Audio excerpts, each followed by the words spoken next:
नमस्कार दोस्तों, मैं हूं देवांश और आप सुन रहे हैं हॉरर कहानी, वो भी मेरी जुबानी। तो दोस्तों, आज मैं आपके लिए एक ऐसी भूतिया घटना लेकर आया हूं जिसे सुनकर आपके रोंगटे खड़े हो जाएंगे।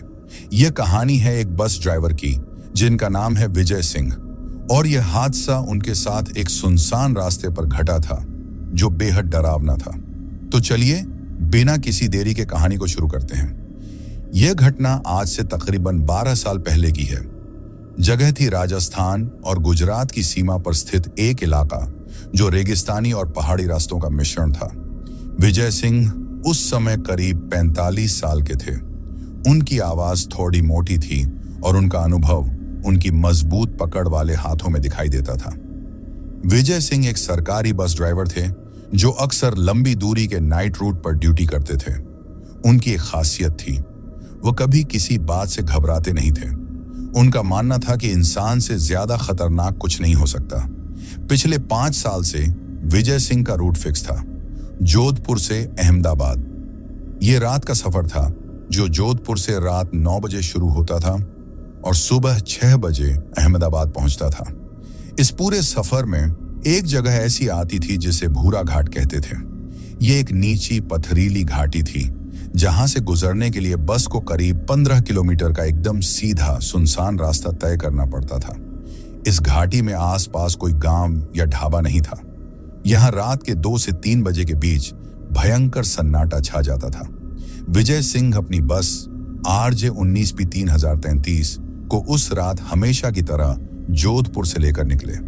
बस पूरी तरह से भरी थी, लेकिन ज्यादातर यात्री जल्दी ही गहरी नींद में सो गए। उनके साथ उनका हेल्पर सलीम था जो बस के आगे वाली सीट पर बैठा था। रात के 2:15 बज रहे थे जब बस ने भूरा घाट के प्रवेश द्वार पर पहला मोड़ लिया। बाहर भयंकर कोहरा छा रहा था जिसने हेडलाइट्स की रोशनी को भी बहुत कम कर दिया था। आज धुंध बहुत है सलीम, सो मत जाना, विजय सिंह ने कहा। नहीं भाई साहब, आज तो ठंड से नींद ही नहीं आ रही, सलीम ने कंबल ओढ़ते हुए कहा। विजय सिंह ने बस की स्पीड कम कर दी और वाइपर चला दिए। तभी उन्हें एक अजीब तेज गंध महसूस हुई। यह गंध मिठाई की नहीं थी, बल्कि ऐसा लग रहा था जैसे बहुत सारा पुराना बासी गुड़ हवा में तैर रहा हो। सलीम, ये मीठी बदबू कैसी है? विजय सिंह ने शीशा नीचे करके बाहर सूंघा। पता नहीं भाई साहब, शायद किसी ढाबे की होगी, पर यहां ढाबा कहां से आया? सलीम भी हैरान था। जैसे ही बस घाटी में थोड़ी और अंदर घुसी, विजय सिंह को स्टीयरिंग व्हील पर एक हल्का खिंचाव महसूस हुआ, जैसे बस के नीचे का रास्ता चिपचिपा हो। उन्होंने महसूस किया कि बस थोड़ी भारी हो गई है। तभी बस के सामने वाले शीशे पर ठीक ड्राइवर की तरफ बाहर की तरफ से एक पतली लकीर बनी। यह लकीर नीचे से ऊपर की तरफ गई, जैसे किसी ने गीली मिट्टी में अपनी उंगली डुबोकर शीशे पर खींची हो। विजय सिंह ने वाइपर चलाया। लकीर मिट गई। क्या था वो सलीम? पता नहीं भाई साहब, शायद पानी की बूंद होगी, सलीम ने कहा। लेकिन अगले ही पल बस के अंदर, बस के पिछले हिस्से में बैठे यात्रियों के बीच से एकदम साफ आवाज आई, अम्मा, मुझे भी लड्डू चाहिए।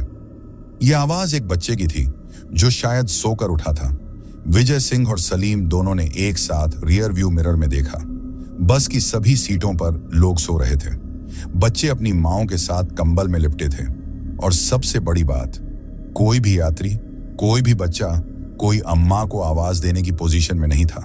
सलीम का मुंह खुल गया। विजय सिंह के चेहरे पर पहली बार घबराहट आई। उन्होंने तेजी से पीछे देखा, लेकिन वहां उन्हें कुछ नहीं दिखाई दिया। उन्होंने तुरंत अपने हेल्पर सलीम को आदेश दिया, देख सलीम, कौन बोल रहा है, जल्दी जा। सलीम डरा हुआ था, पर हिम्मत करके टॉर्च लेकर पीछे गया। जैसे ही सलीम पीछे की गलियारी में पहुंचा, बस के सबसे पीछे वाले हिस्से से, जहां ट्रॉली बैग रखे थे, किसी के जोर से सांस लेने की आवाज आई। सलीम ने टॉर्च ट्रॉली बैग पर चमकाई। वहां कोई नहीं था, लेकिन तभी ट्रांसपोर्ट बैगों के बीच से एक गंदा काला कपड़ा बाहर निकला, और उस कपड़े पर एक मानव चेहरा बना हुआ था जो टूटे हुए चावल के दानों से चिपका हुआ था। वह चेहरा विजय सिंह को घूर रहा था और उसके नीचे से गले को दबाकर बोलने जैसी धीमी भयानक आवाज आ रही थी, ड्राइवर, हम आ गए हैं। विजय की अनुभवी आंखें भी इस दृश्य को देखकर कांप गईं। 20 साल से वे सरकारी बस चला रहे थे। RSRTC की इस बस नंबर RJ19P3033 में उन्होंने लाखों किलोमीटर तय किए थे, पर ऐसा डर उन्होंने कभी नहीं महसूस किया था। वापस आ सलीम, बस यहीं बैठ जा, विजय ने चिल्लाकर हेल्पर को वापस बुलाया। सलीम तो पहले ही भागकर आगे आ चुका था। उसका रंग सफेद पड़ चुका था। भाई साहब, वो कोई इंसान नहीं है, वो कुछ और है। विजय ने एक्सीलरेटर को दबाए रखा। बस 80 किलोमीटर प्रति घंटे की रफ्तार से भाग रही थी। यात्रियों में हलचल शुरू हो चुकी थी। पिछली सीट से एक आदमी उठकर आया। ड्राइवर साहिब, ये शोर कैसा है? क्या हुआ? कुछ नहीं भाई साहब, ब्रेक पैड की आवाज है, पुराना मॉडल है, विजय ने तेजी से झूठ बोला। उनका लक्ष्य सिर्फ यह था कि यात्री न जागें और पैनिक न हो। लेकिन जैसे ही उन्होंने झूठ बोला, बस के गियर बॉक्स के नीचे से कच की आवाज आई। विजय ने नीचे देखा। उन्हें लगा जैसे गियर रॉड पर हल्की सी रेत पड़ी हो, और तभी उन्होंने बस के हेडलाइट्स की रोशनी में सामने देखा। भूरा घाट का रास्ता सीधा था, लेकिन करीब 200 मीटर आगे सड़क के बीचों बीच अचानक से कोई चीज खड़ी थी। पहली नजर में विजय को लगा कि वह भूरे रंग का कोई भारी पत्थर है, लेकिन जब बस करीब आई तो उन्हें महसूस हुआ कि वह पत्थर नहीं बल्कि एक इंसान था। वह इंसान झुककर खड़ा था। उसने गंदे पुराने भूरे रंग के कपड़े पहन रखे थे और उसके सिर पर बड़े बड़े उलझे हुए बाल थे जो उसके चेहरे को छुपा रहे थे। वह दोनों हाथ आगे की तरफ करके बस की तरफ इशारा कर रहा था। अरे कौन है ये, इतनी रात को यहां बीच रास्ते में? सलीम चिल्लाया। विजय ने हॉर्न दिया, लेकिन उस आकृति ने कोई प्रतिक्रिया नहीं दी। वह वहीं सड़क के बीचों बीच झुका हुआ खड़ा रहा। विजय को लगा कि अगर वह ब्रेक लगाते हैं तो यात्री जाग जाएंगे और उन्हें पता चल जाएगा कि यहां कुछ गलत है। उनकी सरकारी नौकरी दांव पर थी। सलीम, दरवाजा कसकर पकड़, मैं साइड से निकालता हूं। विजय ने स्टीयरिंग को थोड़ा दाईं ओर मोड़ा और बस को सड़क के किनारे उस आकृति से थोड़ा दूरी बनाते हुए आगे बढ़ाने की कोशिश की। जैसे ही बस उस आकृति के पास पहुंची, वह आकृति अचानक से सीधी खड़ी हो गई। वह आदमी बहुत लंबा था, करीब 7.5 फीट का। उसके हाथ इतने लंबे थे कि जमीन को छू रहे थे और उसके चेहरे पर उसके बिखरे हुए बालों के बीच से विजय को सिर्फ एक आंख दिखाई दी, सफेद, बड़ी और स्थिर। और उसने कोई आवाज नहीं निकाली, बस अपने एक लंबे हाथ को तेजी से बढ़ाया और धप उसने बस के आगे वाले शीशे पर इतनी जोर से थप्पड़ मारा कि शीशे में एक गहरी दरार आ गई और हवा में बासी गुड़ की बदबू और भी तेज हो गई। शीशा तोड़ने की आवाज इतनी तेज थी कि बस में सभी यात्री जाग गए। यात्रियों में चीख पुकार मच गई। अरे क्या हुआ? शीशा कैसे टूटा? कोई सामने आ गया क्या? विजय, जो सदमे में थे, उन्होंने अपनी सारी ताकत लगाकर बस को और तेज किया। वो जानते थे कि अगर वे रुक गए तो उनका मरना निश्चित है। उन्होंने पीछे मुड़कर यात्रियों को नहीं देखा। उन्होंने सिर्फ सलीम को कहा, सलीम, टॉर्च ले और शीशा देख, कहीं से कोई हाथ तो नहीं घुसा। सलीम ने कांपते हुए टॉर्च उठाई और टूटे शीशे के पास गया। भाई साहब, यहां कुछ चिपका हुआ है। सलीम ने टॉर्च की रोशनी शीशे के टूटे हिस्से पर डाली। शीशे पर कोई कीचड़ या मिट्टी नहीं थी, बल्कि कुछ काले चिपचिपे बाल थे जो शीशे पर जबरदस्ती चिपकाए गए थे। और बालों के ठीक बीच में विजय को अपनी तरफ देखता हुआ एक मानव दांत फंसा हुआ दिखाई दिया।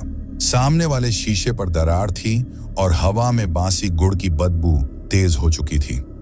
विजय को अब डर लग रहा था कि अगर उन्होंने तेज रफ्तार में ब्रेक लगाई तो बस का नियंत्रण खो सकता है और वह घाटी में गिर सकते हैं। क्या देखा सलीम? विजय ने लगभग चीख कर पूछा। सलीम ने पीछे मुड़कर नहीं देखा।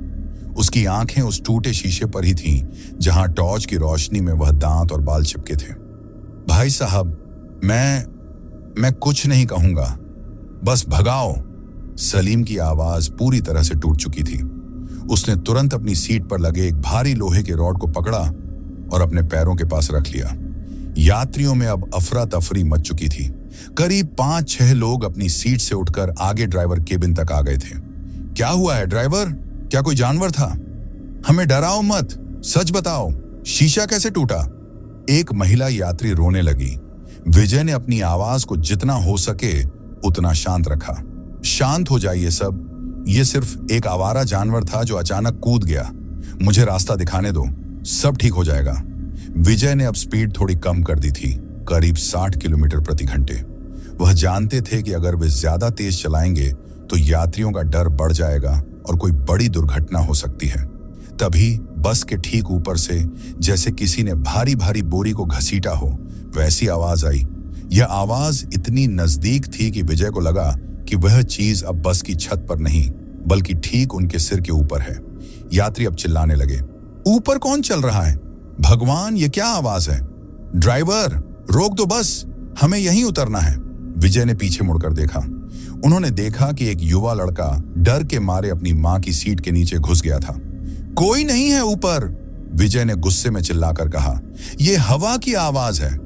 जैसे ही उन्होंने हवा का नाम लिया, बस के अंदर की हवा अचानक बर्फ जैसी ठंडी हो गई, जबकि बस के हीटर चल रहे थे।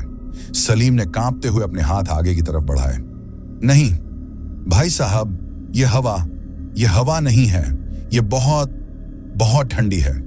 और तभी विजय की बाईं तरफ वाली खिड़की पर, जो थोड़ी सी टूटी थी, सफेद रंग का एक हाथ धीरे धीरे लिपट गया।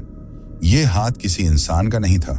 यह हाथ पतला और लंबा था और उसकी उंगलियां बहुत नुकीली थीं, जैसे किसी पक्षी के पंजे हों। हाथ के ऊपर की त्वचा सूजी हुई थी और पानी टपक रहा था और उससे फिर से वही मीठी बासी गुड़ की बदबू आ रही थी। विजय ने अपने शरीर को स्टीयरिंग व्हील से चिपका लिया। उनका दिमाग काम करना बंद कर चुका था। सलीम की नजर उस हाथ पर पड़ी। वो डर के मारे चीख भी नहीं पाया, बस अपने मुंह पर हाथ रखकर अविश्वसनीयता से घूरता रहा।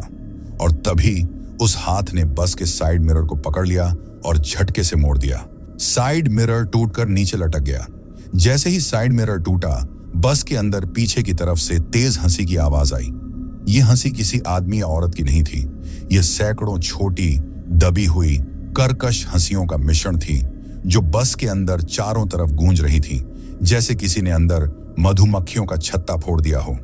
भागो, ये भूत है, एक यात्री चिल्लाया। यात्री अब अपनी जान बचाने के लिए बस के दरवाजे की तरफ भागने लगे। मत खोलो दरवाजा, मर जाओगे। विजय ने चिल्लाकर सबको रोकने की कोशिश की, लेकिन एक हट्टा कट्टा आदमी जो डर के मारे होश खो चुका था, वह बस के बीच वाले गेट की तरफ दौड़ा और उसे खोलने की कोशिश करने लगा। विजय जानते थे कि अगर दरवाजा खुल गया तो इस रफ्तार में आधे से ज्यादा यात्री बाहर गिर जाएंगे। उन्होंने अपनी सारी हिम्मत बटोरी और हॉर्न के पास रखा लोहे का नट बोल्ट वाला पाना उठाया। दरवाजा मत खोलना, कहकर विजय ने बस को तेज किया, लेकिन तभी उन्होंने अपने पीछे ठीक बस की छत पर एक बहुत भारी आवाज महसूस की, जैसे कोई छत पर कूदा हो। और उस आवाज के साथ बस की छत तेजी से अंदर की तरफ दबने लगी। बस की छत जब तेजी से अंदर की तरफ दबी तो बीच की सीट पर बैठे एक आदमी का सिर लगभग छत से टकरा गया। वह आदमी चीखा और डर के मारे जमीन पर लुढ़क गया। यात्रियों के बीच अब डर नहीं, पागलपन छा चुका था। हर कोई दरवाजे की तरफ भाग रहा था। खोलो, दरवाजा खोलो, हमें बाहर निकलना है। वह हट्टा कट्टा आदमी बीच वाले दरवाजे के लीवर को खींचने लगा। अगर वह लीवर खींचता तो दरवाजा खुल जाता और बस में भगदड़ मच जाती। विजय जानते थे कि अगर वह अब भी ड्राइविंग सीट से उठे तो बस का नियंत्रण खो जाएगा और वे खाई में गिर जाएंगे। उन्होंने बस को 60 किलोमीटर प्रति घंटे की रफ्तार पर बनाए रखा और अपने हेल्पर सलीम की तरफ देखा। सलीम, उस आदमी को पकड़, दरवाजा मत खोलने देना, विजय ने आदेश दिया। लेकिन सलीम डर के मारे कांप रहा था। उसके हाथ में जो लोहे की रॉड थी वह भी छूटकर नीचे गिर गई। भाई साहब, मैं नहीं जा सकता। उसी वक्त बस की छत पर से एक तेज खरोंचने की आवाज आई, छर्रर्रर्रर्रर्र, जैसे कोई बस की धातु की चादर को अपने नुकीले नाखूनों से फाड़ रहा हो। और फिर ठीक छत के बीच में जहां बस का पंखा लगा होता था, वहां से धातु की चादर फटकर नीचे की तरफ लटक गई। फटी हुई चादर के किनारे पर कीचड़ और बाल चिपके थे और उस छेद से फिर से वही मीठी सड़ी हुई गुड़ की बदबू अंदर आने लगी। विजय ने शीशे में देखा, भूरा घाट का रास्ता अभी खत्म नहीं हुआ था। उन्हें अभी कम से कम 5 किलोमीटर और ड्राइव करना था। छत के छेद से अंदर झांकता पहला दृश्य था। एक काली चिकनी उंगली, वह उंगली पतली और अजीब तरह से मुड़ी हुई थी। वह अंदर आई और तेजी से बस के अंदर लगे ट्यूबलाइट के कवर को खींचकर नीचे गिरा दिया। कवर नीचे गिरा और अंदर की रोशनी फिर से कम हो गई। यात्री अब पूरी ताकत से चिल्ला रहे थे। दरवाजे वाला आदमी अभी भी लीवर खींच रहा था। विजय को लगा कि उनके पास अब 2 ही विकल्प हैं, या तो बस रोक दें और मर जाएं, या किसी तरह उस आदमी को रोककर बस भगाते रहें। विजय ने स्टीयरिंग व्हील को अपने पेट से दबाए रखा और वह भारी पाना जिसे उन्होंने पहले ही उठाया था। उन्होंने बिना देखे पीछे मुड़कर बीच वाले दरवाजे की तरफ निशाना लगाया और पूरी ताकत से वह पाना उस आदमी की पीठ पर फेंक मारा। पना उस आदमी की पीठ पर लगा। वह दर्द से कराह उठा और लीवर छोड़कर पीछे गिर पड़ा। यात्री इस अचानक हुई हिंसा से और भी ज्यादा डर गए, लेकिन दरवाजा बंद हो गया। कोई अपनी सीट से हिला तो विजय की आवाज भारी और कड़क थी, मैं कसम खाता हूं, मैं बस खाई में गिरा दूंगा, सब अपनी जगह बैठो। यह धमकी काम कर गई। यात्रियों का शोर थोड़ा कम हुआ। सब डर और सदमे में अपनी अपनी सीट पर बैठ गए, लेकिन उनकी आंखें अब उस छत के छेद की तरफ थीं। छेद से अब वह चिकना पतला हाथ पूरी तरह से अंदर आ चुका था। वह हाथ चारों ओर घूम रहा था, जैसे किसी शिकार को ढूंढ रहा हो। तभी बस के सामने वाले टूटे शीशे से, जहां से दांत और बाल चिपके थे, वहां से सलीम ने भयानक रूप से चीखना शुरू कर दिया। अरे भाई साहब, ये क्या है? विजय ने आगे देखा। जहां से शीशा टूटा था, वहां से पीले और हरे रंग का एक गाढ़ा झाग अंदर आ रहा था। वह झाग तेजी से ड्राइवर सीट की तरफ बढ़ रहा था और उस झाग से बासी गुड़ की बदबू अब उलटियां आने जितनी तेज हो गई थी। विजय समझ गए, ये भूरा घाट था, ये कोई इंसान नहीं था। ये कुछ ऐसा था जो इस पूरे रास्ते पर हावी था और अब वह बस के अंदर घुस चुका था। विजय ने तेजी से गियर बदला और अंतिम बार एक्सीलरेटर को दबाया। सामने उन्हें दूर धुंध के बीच एक हल्की सी रोशनी दिखाई दी। भूरा घाट का बाहर निकलने वाला पुल।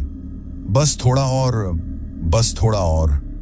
विजय ने आंखें सिकोड़कर खुद को हिम्मत दी, लेकिन तभी छत के छेद से एक आवाज नहीं, बल्कि अनेक आवाजें एक साथ आईं। ड्राइवर, तेरी बेटी को यहीं छोड़ जा। यह आवाज सुनकर विजय के शरीर में खून जम गया। यह कोई सामान्य भूत नहीं था। यह उनका नाम जानता था और उनकी बेटी के बारे में जानता था। विजय की बेटी पिंकी केवल 7 साल की थी और वह उसकी जान थी। विजय ने अपने दांत पीस लिए।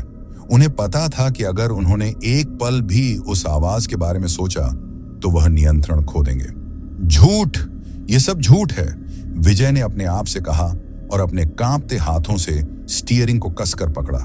उसी वक्त सलीम ने चीखना शुरू कर दिया, भाई साहब, ये झाग, ये हमारे पैरों तक आ गया। सामने के टूटे शीशे से आ रहा पीले और हरे रंग का गाढ़ा झाग अब ड्राइवर के पैरों के पास तक पहुंच चुका था। इस झाग की बदबू इतनी तेज थी कि सलीम को उल्टी आने लगी। विजय ने देखा कि झाग के अंदर छोटे छोटे केंचुए जैसी चीजें रेंग रही थीं। वह तुरंत अपने पैरों को ऊपर खींचकर क्लच पैडल पर टिकाए रहे। सलीम, तू अपनी आंखें बंद कर, पीछे मत देख, सामने देख, बस उस लाइट को देख। विजय ने सामने धुंध में दिख रहे पुल की हल्की रोशनी की तरफ इशारा किया। छत का छेद अब और बड़ा हो गया था। उस पतले चिकने हाथ ने अब छत पर लगे फैन की मोटर को पकड़ लिया था और उसे घुमा रहा था। बस के अंदर का तापमान इतना गिर चुका था कि यात्रियों के मुंह से अब भाप निकल रही थी। वे डर के मारे चिल्ला नहीं पा रहे थे, बस कांप रहे थे। तभी विजय को अपने कानों के पास, ठीक अपने ईयरलोब के पास, किसी के ठंडे होंठों का स्पर्श महसूस हुआ और एक एकदम शांत मीठी सी आवाज उनके कान में गूंजी, विजय, मैं तेरी पिंकी हूं, मुझे ठंड लग रही है, मुझे अंदर आने दो। विजय की आंखें फटी की फटी रह गईं। यह आवाज उनकी बेटी की आवाज थी, वह आवाज जो वह रोज रात को फोन पर सुनते थे। उसी पल छत के छेद से ढेर सारा काला छिपछिपा पानी अंदर गिरना शुरू हो गया, सीधे बीच वाली गलियारी पर। यह पानी नहीं था, यह सड़ी हुई काई और दलदल का गाढ़ा घोल था, जिससे बासी गुड़ की बदबू भयंकर रूप से आ रही थी। यात्री चीख उठे। 2-3 यात्री फिसल कर गिर गए। विजय का दिमाग अब 2 हिस्सों में बंट गया था। एक हिस्सा उन्हें कह रहा था कि यह पिंकी है, उसे बचाओ। दूसरा हिस्सा उन्हें पता था कि पिंकी घर पर सुरक्षित है और यह बुरा साया उन्हें भ्रमित कर रहा है। विजय ने अपनी जेब में हाथ डाला और हनुमान चालीसा की छोटी सी किताब निकाली, जो उनकी आदत थी कि वह हमेशा पास रखते थे। उन्होंने बिना देखे उसे अपने सिर पर रखा और पूरी ताकत से चीखना शुरू कर दिया। नहीं, तू पिंकी नहीं है, दूर हो जा मेरी बस से, दूर हो जा। जैसे ही उन्होंने यह कहा, बस के अंदर बिजली का एक तेज झटका लगा और बस के सारे बल्ब एक साथ फ्यूज हो गए। घना काला अंधेरा छा गया। सिर्फ बाहर हेडलाइट्स जल रही थीं। विजय ने आंखें खोली और सामने देखा। भूरा घाट का पुल अब बस 50 मीटर दूर था। विजय ने एक्सीलरेटर पर पैर रखा, लेकिन तभी पीले झाग से सनी हुई एक भारी चीज ड्राइवर सीट के नीचे से गुजरी और तेजी से क्लच पैडल पर लिपट गई। बस के क्लच का पैडल जम गया। विजय अब गियर नहीं बदल सकते थे। बस एक ही रफ्तार पर आगे बढ़ रही थी, लेकिन वह पुल तक पहुंचने से ठीक पहले अचानक धीमी होने लगी। कोई पीछे से बस को पूरी ताकत से खींच रहा था। क्लच पैडल जम चुका था। बस की रफ्तार तेजी से कम हो रही थी, 60 से 50, 40। विजय जानता था कि अगर बस पूरी तरह रुक गई तो वह और बाकी यात्री इस भूतिया घाटी से कभी बाहर नहीं निकल पाएंगे। यह सिर्फ एक पुल नहीं था, यह भूरा घाट से बाहर निकलने का अंतिम दरवाजा था। विजय ने अपने पैर क्लच पैडल से हटा लिए। उनके पास अब बस एक ही विकल्प था, ताकत। उन्होंने अपने गियर रॉड को कसकर पकड़ा और बिना क्लच दबाए पूरी ताकत से उसे तीसरे गियर से खींचकर दूसरे गियर में डाला। बिना क्लच के गियर बदलने से बस के गियर बॉक्स से एक भयानक आवाज आई और बस में एक जोरदार झटका लगा। झटके से बस की रफ्तार थोड़ी धीमी हुई, लेकिन विजय ने एक्सीलरेटर को पूरी ताकत से दबा दिया। बस के इंजन ने दहाड़ मारी और वह 30 किलोमीटर प्रति घंटे की रफ्तार पर रेंगती हुई आगे बढ़ी। तभी ड्राइवर सीट के पास लगे साइड विंडो पर, जो शीशा टूटा हुआ था, वहां एक चेहरा चिपक गया। यह चेहरा भयानक रूप से सूजा हुआ था और उसकी खाल पर काई और कीचड़ चिपका था। उसकी आंखें नहीं थीं, सिर्फ 2 गहरे काले छेद थे और उसका मुंह गोल और खाली था, ठीक एक नाले के मुंह जैसा। वह चेहरा विजय को घूर रहा था और उससे गला सड़ाने वाली मीठी सड़ी बदबू आ रही थी। सलीम, दरवाजा कसकर पकड़। विजय ने आंखें सिकोड़कर उस चेहरे को अनदेखा करने की कोशिश की। सलीम तो पहले ही सदमे में था। उसने अपने दोनों हाथों से दरवाजे को पकड़ा और आंखें बंद कर ली। तभी छत के छेद से, जहां से गंदा पानी गिर रहा था, वहां से सैकड़ों छोटी चिकनी केंचुएं फर्श पर गिरनी शुरू हो गईं। ये केंचुएं रेंगते हुए तेजी से यात्रियों के जूते और कंबलों पर चढ़ने लगीं। यात्रियों में अब रोना और चीखना बंद हो गया था। अब सब एक अजीब सी चुप्पी में थे, सिवाय डर के धीमे दबे हुए कराहने की आवाज के। विजय ने देखा, पुल बस 10 मीटर दूर था। उन्होंने एक्सीलरेटर पर और ताकत लगाई। बस ने अपनी पूरी जान लगा दी, लेकिन तभी बस का इंजन अचानक खांसने लगा। इंजन ने तेजी से धुआं फेंकना शुरू कर दिया। बस की हेडलाइट्स झपकने लगीं, जैसे कोई उनकी बैटरी खींच रहा हो। और उसी वक्त बस के नीचे से एक भयानक खुरदरी आवाज आई, जैसे कोई भारी गीली चीज बस के नीचे जमीन से चिपककर घिसट रही हो। विजय को लगा कि उनके पीछे कोई बहुत बड़ी विशाल चीज है जो बस की चेसिस को पकड़कर खींच रही है। विजय ने हार नहीं मानी। पुल बस 2 मीटर दूर था। उन्होंने अपनी जेब में हाथ डाला और एक लोहे की छोटी चाबी निकाली। यह चाबी उनके घर की चाबी थी। विजय ने उस चाबी को अपने मुंह में लिया और अपनी सारी ताकत लगाकर एक्सीलरेटर को आखिरी बार दबा दिया। बस एक तेज झटके के साथ पुल की तरफ कूदी। धड़ाम! बस ने पुल के पहले पत्थर पर जोरदार टक्कर मारी और जैसे ही बस पुल पर चढ़ी, ठीक उसी पल बस के अंदर और बाहर की सारी आवाजें एकदम से कट गईं। छत से गिरती केंचुएं, साइड विंडो का वह सूजा हुआ चेहरा, बासी गुड़ की बदबू, सब कुछ पल भर में गायब हो गया। बस पुल पार करके साफ सूखी सड़क पर आ चुकी थी, लेकिन जैसे ही बस ने पुल पार किया, बस का इंजन एक अंतिम बार जोर से फटा और पूरी तरह से बंद हो गया। बस पूरी तरह से बंद हो चुकी थी। पूरी तरह से सन्नाटा पसर गया। बस की हेडलाइट्स भी अब बुझ चुकी थीं। बाहर सिर्फ चांद की हल्की रोशनी थी और दूर कहीं कुत्तों के भौंकने की दबी हुई आवाज। विजय ने अपनी आंखें खोली। उनका सारा शरीर पसीने से भीगा हुआ था और उनके हाथ स्टीयरिंग व्हील पर बुरी तरह चिपके थे। उन्हें महसूस हुआ कि उनकी हाथों की पकड़ अभी भी उतनी ही कसकर है जितनी होनी चाहिए थी। सलीम। विजय की आवाज इतनी धीमी थी कि वह खुद भी मुश्किल से सुन पाए। सलीम ने धीरे से अपनी आंखें खोली। उसके चेहरे पर अब डर नहीं बल्कि गहरा सदमा था। हम बाहर आ गए भाई साहब, सलीम ने कांपते हुए पूछा। विजय ने हाँ में सिर हिलाया। फिर उन्होंने तेजी से ड्राइवर साइड का दरवाजा खोला और बाहर निकल गए। बाहर की हवा ठंडी थी पर साफ थी। बासी गुड़ की वह भयानक बदबू पूरी तरह से गायब हो चुकी थी। विजय तुरंत बस के सामने की तरफ गए और बस के इंजन को देखा। इंजन के अंदर से हल्का हल्का धुआं निकल रहा था। इंजन पूरी तरह से जल चुका था। उन्होंने तुरंत बस की छत की तरफ देखा। छत पर जहां से आवाज आई थी वहां पर धातु की चादर सच में फटी हुई थी। वह छेद बदसूरत, टेढ़ा मेढ़ा और गंदे काले पानी से सना हुआ था। यह देखकर विजय की हिम्मत थोड़ी बंधी। यह सिर्फ कोई मानसिक भ्रम नहीं था, यह वास्तव में हुआ था। सब ठीक है, हम बाहर आ गए, विजय ने दरवाजे के पास खड़े होकर अंदर की तरफ चिल्लाया। यात्री धीरे धीरे सदमे से बाहर आने लगे। कोई रो रहा था, कोई जोर जोर से सांस ले रहा था। क्या हुआ था ड्राइवर साहब? एक सरदार जी जो पिछली सीट पर बैठे थे उन्होंने पूछा। विजय ने उन्हें कोई जवाब नहीं दिया। वह बस इतना जानते थे कि वह सच्चाई नहीं बता सकते। बस का इंजन गर्म हो गया था। अब हम सुरक्षित हैं, किसी को चोट तो नहीं लगी। तभी बस के बीच वाले दरवाजे के पास खड़ी एक औरत ने भयानक रूप से चीखना शुरू कर दिया। मेरा बच्चा कहाँ है? बस के अंदर यात्री एक दूसरे को देखने लगे। वह औरत 6 साल के बच्चे की मां थी जो अपनी सीट पर सो रहा था। वह जहां सो रहा था वहां अब सिर्फ खाली कंबल पड़ा था। यात्रियों ने तुरंत उस बच्चे को ढूंढना शुरू कर दिया। छत के नीचे देखो, सीटों के बीच देखो, आगे ड्राइवर केबिन में देखो। लेकिन बच्चा कहीं नहीं था। वह औरत अब जोर जोर से रो रही थी। सलीम भागकर अंदर आया और रोती हुई मां के पास गया। उसने तुरंत उस सीट की तरफ देखा जहां बच्चा सो रहा था।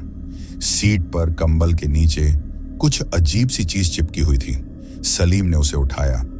यह कपड़े की एक गुड़िया थी जो उस बच्चे के कपड़ों से बनी थी, लेकिन उसका चेहरा बासी गुड़ से पूरी तरह से सड़ा हुआ था और उस गुड़िया के हाथ में एक छोटी सी रस्सी बंधी थी जो उस फटी हुई छत के छेद की तरफ इशारा कर रही थी। विजय भाई साहब, सलीम चिल्लाया। विजय तुरंत बस के अंदर आए और सीट पर पड़ी गुड़िया को देखा। उन्हें याद आया, तेरी बेटी को यहीं छोड़ जा। उन्हें महसूस हुआ कि वह चीज उनके यात्रियों में से किसी एक को लेकर गई थी। पूरी बस में भगदड़ मच गई। यात्री अब विजय पर चिल्ला रहे थे, ड्राइवर, तुमने क्या किया? तुमने क्यों नहीं रोका बस? उसी रास्ते पर वापस चलो। विजय ने तुरंत लोहे का वह पाना उठाया जिसे उन्होंने पहले फेंका था। कोई आवाज नहीं करेगा, विजय ने गरज कर कहा। मैं उस रास्ते पर वापस नहीं जाऊंगा। वहां जाना मौत है। हम यहीं इंतजार करेंगे, सुबह पुलिस को फोन करेंगे। पर यात्रियों का गुस्सा अब डर पर हावी हो गया था। तभी रात के सन्नाटे में पुल की दूसरी तरफ से, यानी भूरा घाट के अंदर से, एक धीमी, शांत और मासूम आवाज आई। अम्मा, भूख लगी है। भूरा घाट के उस पार से आती मासूम आवाज ने बस के अंदर बचे खुचे सब्र को भी खत्म कर दिया। उस बच्चे की मां अब जोर जोर से रोते हुए चिल्ला रही थी, चलो, उसी रास्ते पर चलो, मेरा लाल वहीं है। ड्राइवर, तू हमें वहीं छोड़कर भाग आया। वह हट्टा कट्टा आदमी जिसे विजय ने पहले पाना मारकर रोका था, अब फिर उठ खड़ा हुआ। उसके साथ 2 और नौजवान यात्री थे। उनके चेहरे पर डर नहीं बल्कि बदला लेने की भावना थी। चल, बस पीछे घुमा, नहीं तो यहीं मारेंगे तुझे, उस हट्टे कट्टे आदमी ने धमकी दी। विजय ने अपना सिर सीधा रखा। उनके हाथ में अभी भी पाना था। कोई आगे नहीं आएगा, मैंने कहा। वहां मौत है। वहां जाकर तुम सब मारे जाओगे। सुबह होने दो। सुबह तक मेरा बच्चा मर जाएगा, मां चीखी। वह मर चुका है। विजय ने धीमी पर कठोर आवाज में कहा, उसने उसे ले लिया है, वहां वापस जाकर तुम लोग भी मर जाओगे। यह सुनते ही उस हट्टे कट्टे आदमी का सब्र टूट गया। वह विजय की तरफ झपटा। विजय ने बिना एक पल सोचे अपने हाथ का पाना हवा में उठाया और उसे बस के सामने वाली खिड़की पर जोर से दे मारा। धड़ाम! शीशे की दरार वाली जगह से एक बड़ा टुकड़ा टूटकर अंदर आ गिरा।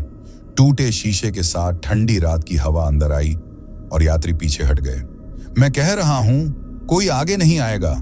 यह बस अब किसी काम की नहीं। इंजन जल चुका है, लेकिन मैं तुम्हें उस घाट में वापस नहीं जाने दूंगा, विजय ने गरज कर कहा। यात्री डर गए। उन्हें एहसास हुआ कि विजय अब अपनी जान बचाने के लिए किसी को भी मार सकता है। वे धीरे धीरे अपनी सीटों पर वापस चले गए। सलीम, जो पूरी तरह कांप रहा था, उसने हिम्मत करके विजय से पूछा, भाई साहब, अब क्या करें? इंतजार, विजय ने हाँफते हुए कहा। सुबह होने का इंतजार, और तब तक कोई भी बस से बाहर नहीं जाएगा। दरवाजा कसकर पकड़ सलीम। अगले 2 घंटे बस के अंदर यातना के 2 घंटे थे। हर 5 मिनट में पुल की दूसरी तरफ से बच्चे की आवाज आती थी। कभी वह आवाज अम्मा मुझे बचाओ कहती, तो कभी विजय अंकल मुझे ठंड लग रही है। हर बार जब आवाज आती, विजय और सलीम अपने शरीर को कसकर पकड़ लेते। एक बार सलीम ने घबराकर विजय को छुआ। भाई साहब, देखो, पुल पर कोई चल रहा है। विजय ने आंखें सिकोड़कर देखा। दूर धुंध में पुल के एकदम बीचों बीच उन्हें एक लंबी पतली परछाई दिखाई दी। वह परछाई धीरे धीरे बस की तरफ आ रही थी, लेकिन पुल के बीच में आकर रुक गई। वह वहीं रुक गया। वह पुल पार नहीं कर सकता, विजय ने बुदबुदाया। उन्होंने समझ लिया था कि पुल किसी तरह की सीमा रेखा था जिसे वह साया पार नहीं कर सकता था। करीब 4:30 बज रहे थे। ठंडी हवा चल रही थी। विजय ने हिम्मत करके आगे का हिस्सा साफ किया और बस के बोनट पर टॉर्च की रोशनी डाली। इंजन से अभी भी धुआं निकल रहा था, लेकिन जैसे ही टॉर्च की रोशनी बस के सामने वाले बम्पर पर पड़ी, विजय ने एक भयानक चीज देखी। बस के बम्पर पर काला चिपचिपा कीचड़ चिपका हुआ था और उस कीचड़ में मानव उंगलियों के कई निशान बने थे, जैसे किसी ने बस को खींचने के लिए अपनी उंगलियां जबरदस्ती बम्पर में गाड़ दी हों। और उन निशानों के बीच में उन्हें एक छोटा चमकीला बटन दिखाई दिया। वह बटन उस गायब हुए बच्चे की यूनिफॉर्म का था। विजय की रीढ़ में फिर से सिहरन दौड़ गई। उस शैतान ने न केवल बच्चे को लिया था, बल्कि जानबूझकर सबूत छोड़ा था। विजय को बस इतना पता था कि अगर वे सुबह होने से पहले वहां से नहीं भागे तो वह साया कोई दूसरा रास्ता ढूंढ लेगा। तभी दूर क्षितिज की तरफ हल्की सी लालिमा दिखाई दी। सुबह होने वाली थी। सुबह के ठीक 5:30 बज चुके थे। क्षितिज पर सूरज की पहली किरणें फूटी और भूरा घाट से बाहर निकलकर बस पर पड़ने लगी। जैसे ही सूरज की पहली किरण बस के ऊपर पड़ी, बस के अंदर पीले झाग और काले कीचड़ के जो निशान थे, वे तेजी से सूखने और गायब होने लगे। बस के टूटे हुए शीशे और छत की फटी हुई चादर वैसी ही रही, लेकिन उस भयानक बदबू का नामो निशान नहीं रहा। विजय ने तुरंत अपने पास रखा लोहे का पाना फेंका और दरवाजा खोलकर बाहर निकले। सलीम, दरवाजा लॉक कर, कोई यात्री बाहर नहीं निकलेगा, मैं मदद बुलाता हूं। यात्री अब चुप थे। वे सब थक चुके थे और सदमे में थे। उन्हें पता चल चुका था कि विजय ने उन्हें सही कहा था। विजय तेजी से सड़क पर आगे बढ़े। करीब 500 मीटर आगे उन्हें एक पुराना इमरजेंसी फोन बॉक्स मिला, जो सरकारी हाईवे पर लगा होता है। विजय ने कांपते हाथों से फोन उठाया और RSRTC डिपो और स्थानीय पुलिस को पूरी बात बताई, बस खराब होने और एक यात्री के लापता होने के बारे में। उन्होंने जानबूझकर भूतों वाली बात नहीं बताई। करीब 45 मिनट बाद एक जीप और एक डिपो मैकेनिक की गाड़ी घटनास्थल पर पहुंची। पुलिस अधिकारी, एक अनुभवी हवलदार, ने बस का मुआयना किया। ड्राइवर, बस का ये क्या हाल कर दिया? शीशा कैसे टूटा? हवलदार ने रूखेपन से पूछा। कोई बड़ा जंगली जानवर था सर, बस को पीछे से खींचने की कोशिश कर रहा था, विजय ने हिम्मत करके कहा। हवलदार ने बस की फटी हुई छत देखी, फिर उसने जले हुए इंजन को देखा। फिर वह बस के बम्पर के पास गए, जहां काले चिपचिपे कीचड़ के निशान थे। हवलदार ने उन निशानों को देखा और फिर धीरे से विजय की तरफ देखा। तुमने भूरा घाट में रात गुजारी है ड्राइवर? जी सर। हवलदार ने लंबी सांस ली और यात्रियों को सांत्वना दी। मैकेनिक ने बस को टो करने का इंतजाम शुरू कर दिया।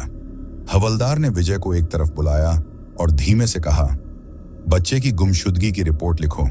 हम नहर की तरफ जांच करेंगे, लेकिन मैं तुम्हें एक बात बता दूं ड्राइवर। हवलदार ने विजय के बम्पर पर चिपके उस गुमशुदा बच्चे के बटन की तरफ इशारा किया। भूरा घाट पर 30 साल पहले ठीक इसी जगह पर एक मेंटल असाइलम था। उस असाइलम का सबसे बड़ा, सबसे खतरनाक कैदी जो 7 फीट लंबा था, उसे मीठा खाने का बहुत शौक था। गुड। एक रात वह भाग गया और घाट में गिरकर मर गया। विजय की आंखें सदमे से चौड़ी हो गईं। उन्हें वह लंबा आदमी और बासी गुड़ की बदबू याद आ गई। और हां, हवलदार ने अपनी आवाज और धीमी की, इस घाट की पुरानी कहानियों में कहा जाता है कि वह साया अकेले नहीं है।